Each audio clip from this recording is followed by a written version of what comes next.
புதுச்சேரி மக்களே, இந்த பதிவு உங்களுக்கானது. இதை இறுதி வரை உன்னிப்பாக கவனியுங்கள். ஒருவேளை புதுச்சேரியில் தப்பித்தவரி கூட இண்டி கூட்டணி கால் பதித்தால் நவோதயா பள்ளிகள் மூடப்படும், நிச்சயமாக மூடப்படும். அது ஏன், எதற்கு என்பதனை தரவுகளுடன் விளக்குகிறோம். கடைசி வரை பாருங்கள். நவோதயா பள்ளிகளை மூட காரணம்தான் என்ன? திமுகவுக்கு அந்த பள்ளிகளை பிடிக்காது, அவ்வளவுதான். அதன் காரணமாகவே நவோதயா பள்ளிகள் மூடப்படும்.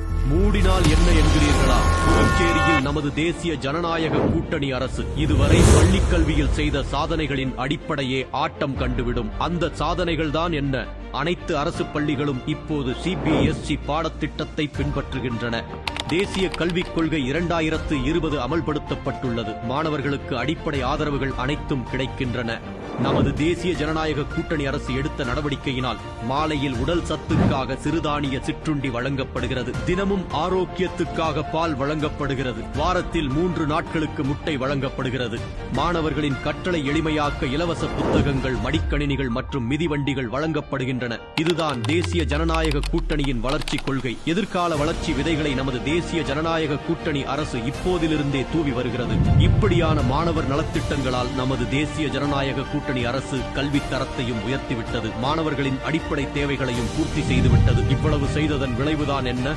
புதுச்சேரியின் மொத்த பதிவு விகிதம், அதாவது gross enrollment ratio 61.5%. ஆனால் தமிழ்நாடோ 47% தான் உள்ளது. செயல்திறன் தரவரிசை குறியீட்டில், அதாவது பெர்ஃபார்மன்ஸ் கிரேடிங் இண்டெக்ஸில் 2023 முதல் 2024 வரை புதுச்சேரி 37 புள்ளிகள் முன்னேறியுள்ளது. ஆனால் தமிழ்நாடு 4 புள்ளிகள் சரிந்துள்ளது. இதுதான் உண்மையான வித்தியாசம். இதற்கு நவோதயா பள்ளிகளும் முக்கிய காரணம். அந்த பள்ளிகளில் பின்பற்றப்படும் கொள்கைகள் தந்த ஊக்கத்தினால் தான் நமது அரசால் பள்ளிக் கல்வியில் இத்தகைய வியத்தகு சாதனைகளை, மாற்றங்களை புரிய முடிந்தது. நவோதயா கிராமப்புற மாணவர்களுக்கானது. இலவச கல்வி, இலவச தங்குமிடம், இலவச உணவு ஆகியவை வழங்கப்படுகின்றன. ஏழை குடும்பங்களுக்கு நவோதயா ஒரு வரப்பிரசாதம் என்றால் அது மிகையல்ல. பின் ஏன் இந்தி கூட்டணி கட்சியான திமுக இதை எதிர்க்கிறது? அதற்கு அவர்கள் சொல்லும் சாக்கு என்ன? இந்தி திணிப்பு மற்றும் மும்மொழி கொள்கை.